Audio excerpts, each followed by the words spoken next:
آپ نے بھی کی کہ موسیٰ اور ہارون، آپ نے فرمایا کہ مجھ سے ایسی نسبت ہے جیسے موسیٰ کو ہارون کے ساتھ۔ اب اس میں ایک بڑا اہم سوال یہ ہے کہ نبی کی وراثت تو نبوت ہو سکتی ہے نا۔ اب آپ صلی اللہ علیہ وسلم نے کہ اپنے پیچھے monarchy، بادشاہت، کوئی ایسا مطلب کہ ایسا نظام چھوڑنا تھا جس کا خلیفہ یعنی نامزد کرنا تھا۔ اگر ہم صرف کامن پرسپشن بات کریں عام انسان کی، تو نبی اپنی وراثت میں یا تو نبوت چھوڑ سکتا ہے یا علم چھوڑ سکتا ہے، تو اس کا وارث تو آلریڈی حضرت علی ہے۔ اب یہ خلافت والی بات کی جو ضد ہے وہ کس لیے ہے؟ یعنی کہ آپ نے فرمایا کہ میں علم کا شہر اور اس کا دروازہ ہے، اپنی وراثت تو آلریڈی حضرت علی کو نومینیٹ کر کر چلے گئے، سب کو پتہ اس بات کا۔ اب آگے یہ جو خلافت اور حکومت اور یہ جو ان کی جو فالوور ہیں ان کو تابع کرنے والی بات ہے، یہ تو آپ صلی اللہ علیہ وسلم نے ویسے نومینیٹلی مطلب اس طرح سے حدیث ملتی ہے، لیکن ایسا تو نہیں ہاتھ کھڑا کر کے کہا کہ بس حضرت علی کی اطاعت کی جائے۔ یہ والی بات ذرا اس پہ ذرا فرمائیے۔ عرض یہ ہے کہ نبی کریم صلی اللہ علیہ وسلم جس طرح نبی تھے، رسول تھے، اور ان کے بعد کوئی نبی نہیں ہے، رسول نہیں ہے، ان کے وفات کے ساتھ وحی کا سلسلہ منقطع ہو گیا، لیکن صرف ان کا یہ پوزیشن نہیں تھا کہ وہ صرف ایک رسول اور نبی ہیں، اور رسول اور نبی کے ہونے کے علاوہ وہ مسلمانوں کے قائد بھی تھے، مسلمانوں کے لیڈر بھی تھے۔ ان کے وفات کے بعد لیڈرشپ کا جو پوزیشن ہے وہ خالی ہو جائے گا، ٹھیک ہے۔ نبوت، نبی وہ ہمیشہ کے لیے، نبی ان کے بعد کوئی نبی نہیں آئے گا، لیکن ان کے بعد قائد، امام، خلیفہ جو ان کی جگہ، ان کی لیڈرشپ کی ذمہ داریاں سنبھالیں۔ نبی کریم صلی اللہ علیہ وسلم کی لیڈرشپ کیسے تھی کہ وہ مسلمانوں کے ریلیجیس لیڈر بھی تھے، مسلمانوں کے پولیٹیکل لیڈر بھی تھے، اور مسلمانوں کے مختلف زندگی کے ہر حصے میں ان کا وہ مسلمانوں کے گائیڈ تھے، مسلمانوں کے قائد تھے۔ تو جب وہ دنیا سے چلے جائیں گے تو یہ پوزیشن خالی رہ جائے گا۔ تو اسی لیے اس میں کوئی نزاع ہی نہیں ہے، سب مسلمان کہتے ہیں کہ نبی صلی اللہ علیہ وسلم کے بعد امام کی ضرورت ہے۔ یہ امام کون ہے؟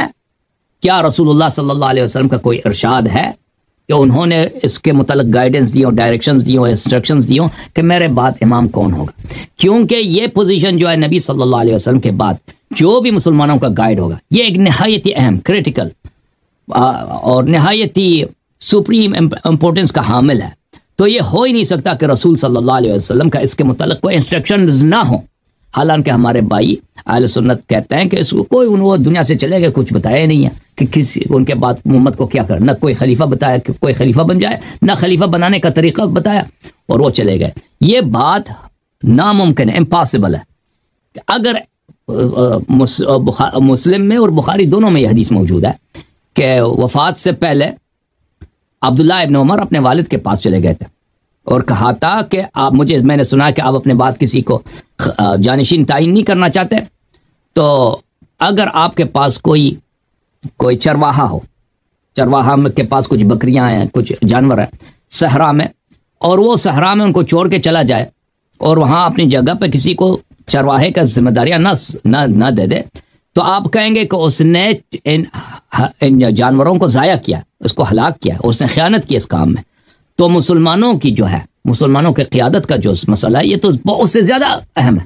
آپ کیسے اپنے بعد کسی کو اپنا جانشین نہیں بنا سکتے؟ تو اسی لیے عمر نے اپنے بعد ایک کمیٹی بنائی 6 آدمی کی، جو شورا ہے، جو تاریخ میں مشہور ہے۔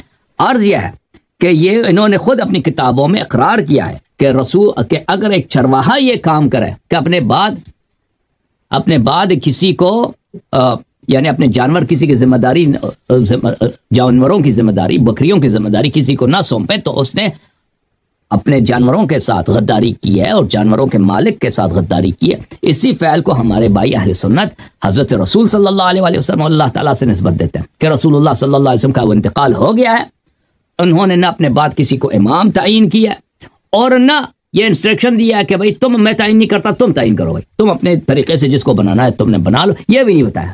اور اس امت کو ایک حیرت میں، ایک تاریکی میں اور ایک ابہام میں رکھا ہے جو ابھی تک چل رہا ہے۔ اور اس نے احادیث کو نظر انداز کرتے ہیں کہ رسول اللہ صلی اللہ علیہ وسلم نے حقیقتاً بولا کہ میرے بعد میرا امام کون ہے، بولا کہ میرے علی خلیفتی فی کل مؤمن من بعدی، یہ صحیح حدیث ہے، ابن ابی عاصم نے اپنی کتاب السنہ میں نقل کی ہے، اور فرمایا کہ انت منی بمنزلۃ ہارون من موسیٰ من اطاع علی علیہ السلام فقد اطاعنی۔ تو یہ سب احادیث کو نظر انداز کر کے یہ کہنا کہ انہوں نے کسی کو تعین نہیں کیا، یہ ایک نادرست بات ہے۔ جی میرے بھائی، اللہ تعالیٰ آپ کو سلامتی دے۔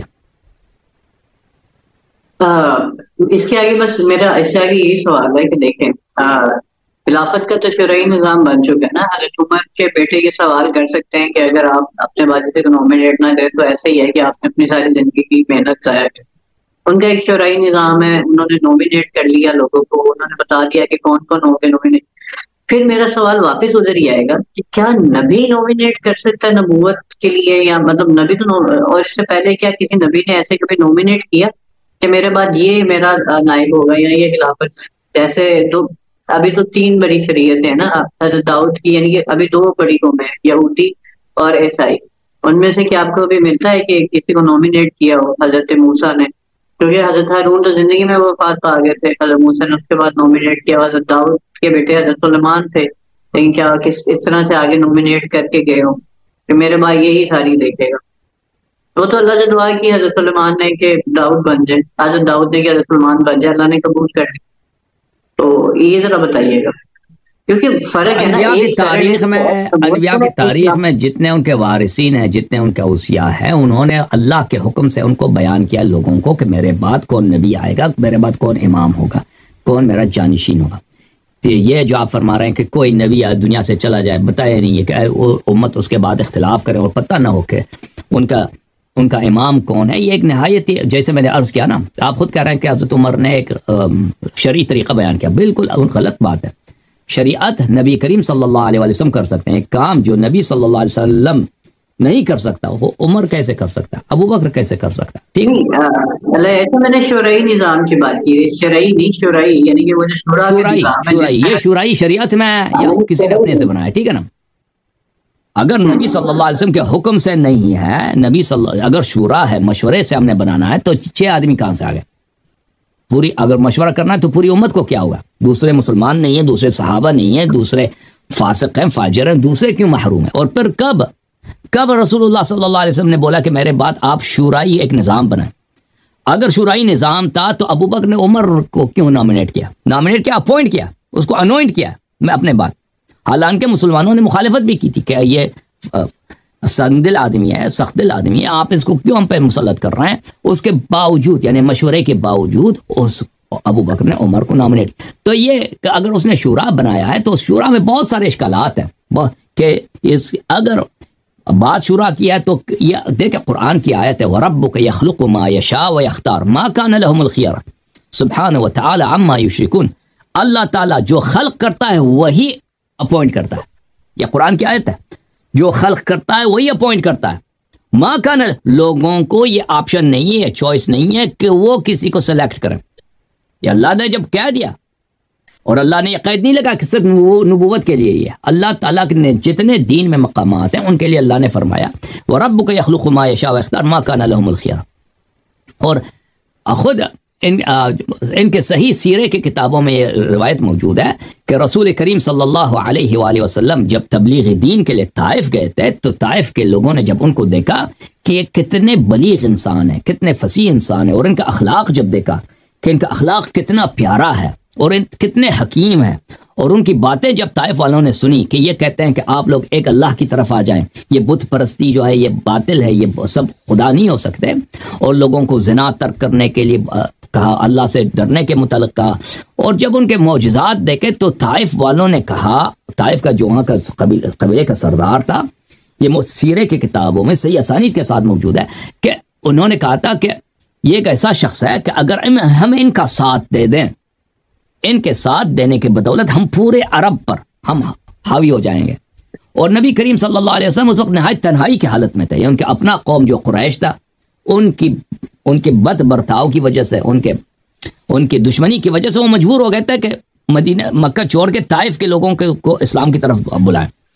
تو ان طائف کے لوگوں کو بخوبی پتہ تھا کہ ان کے اپنے قوم میں ان کی سپورٹ نہیں ہے. تو ان کے بزرگ نے کہا تھا کہ اگر ہم ان کا ساتھ دے دیں تو ہم ان کے توسط سے, کیونکہ ان کی شخصیت ایسی ہے, ان کی لیڈرشپ اتنی کارزمیٹک ہے, ان کا میسج اتنا دل پذیر ہے کہ ہم پورے عرب پہ ہم حکمران ہو جائیں گے. تو انہوں نے یہی شرط رکھا تھا نبی کریم صلی اللہ علیہ وسلم کے ساتھ کہ دیکھیں ہم آپ کا ساتھ دیتے ہیں, لیکن آپ کے بعد جب آپ دنیا سے چلے جائیں گے تو لیڈرشپ ہماری ہوگی.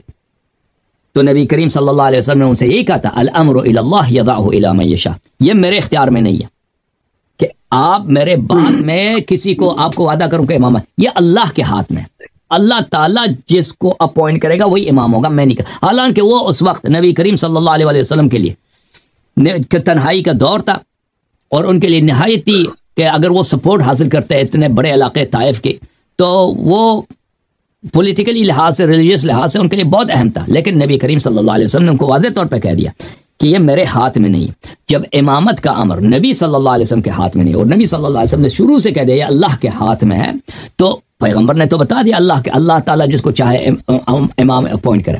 تو یہ کہنا کہ اللہ تعالیٰ نے اپوائنٹ نہیں کیا ہے اور امت کو حیرت میں رکھا ہے، اور اسلام کا اس میں کوئی انسٹرکشن ہی نہیں ہے. جی سکسیشن کے مسئلے میں کہ نبی صلی اللہ علیہ وسلم کے بعد سکسیڈ ان کو کون کرے گا، ان کا جانشین کون بنے گا، اللہ کا کوئی انسٹرکشن ہی نہیں ہے. نہ یہ کہتا ہے کہ بھائی میں بناتا ہوں امام، اور نہ کہتا ہے کہ میں نہیں بناتا تم اپنے سے بناؤ یا تم سلیکٹ کرو شورا، کچھ بھی نہیں ہے. اور اوپر سے یہ بھی کہہ رہا کہ دین کامل ہے. اور سب سے اہم مسئلہ بھی مسلمانوں میں پچھلے 1300-1400 سال 1450 سال سے یہی چلتا آ رہا ہے کہ نبی صلی اللہ علیہ وسلم کا جانشین کون ہے. اور یہ کام ایک چرواہا اپنے بکریوں کے ساتھ بھی نہیں کرتا، ٹھیک ہے نا، کہ بالکل وائڈ رکھ دے بھائی کہ سکسیشن کا پتہ ہی نہ ہو. تو یہ ایک باطل بات اور ایک غیر معقول بات، اور یہ بالکل ایک ابسرڈ سجیشن ہے جو کسی عقل، اس کو ہر عقل کے سامنے یہ آپ رکھ دیں وہ پتہ چلے گا کہ یہ ہو ہی نہیں سکتا. اگر ہم نبی صلی اللہ علیہ وسلم کو نبی نہ بھی مانے نا، جیسے سیکولر حضرات جو ہیں نن مسلمز کہتے ہیں وہ نبی نہیں ہیں، لیکن وہ یہ تو مانتے ہیں کہ ہمارے نبی کریم صلی اللہ علیہ وسلم ایک بہت ہی اچھے ایڈمنسٹریٹر تھے، ایک بہت ہی حکیم انسان تھے، ایک بہت انٹیلیجنٹ انسان تھے، وہ سکسیڈ کر گئے کہ عرب کے معاشرے پہ وہ حاوی ہو گئے، اپنے دین کو، دوسرے ادیان کو انہوں نے سب کو عرب سے نکال دیا، اور اپنے دین کو انہوں نے وہاں پر کم مدت میں، صرف 23 سال کی مدت میں انہوں نے ایک نئے دین کو پورے جزیرۃ العرب پہ انہوں نے مسلط کر دیا اور حاکم بنا دیا. وہ سب یہ مانتے ہیں. تو ایک عاقل شخص کیسے کر سکتا ہے کہ اس کے اتنے محنت کی، ہم نبی نہ بھی ہونا صرف دنیائی لحاظ سے دیکھیں کہ ان کے وفات کے بعد اس کا اپنا کوئی اس مسئلے پہ، ہر مسئلے پہ انسٹرکشن ہے، جوتے کیسے پہنو اس پہ انسٹرکشن ہے، باتھ روم چلے جاؤ اس کے انسٹرکشن ہے. سب سے جو اہم مسئلہ جس پوری ڈیپینڈ کرتا ہے اسلام کے فیوچر کا، اس پہ اس کا کوئی اپنا گائیڈنس نہ ہو، اس پہ اپنا کوئی رائے نہ ہو، فرمان نہ ہو، یہ ہو ہی نہیں سکتا کسی لحاظ سے بھی. جی سر.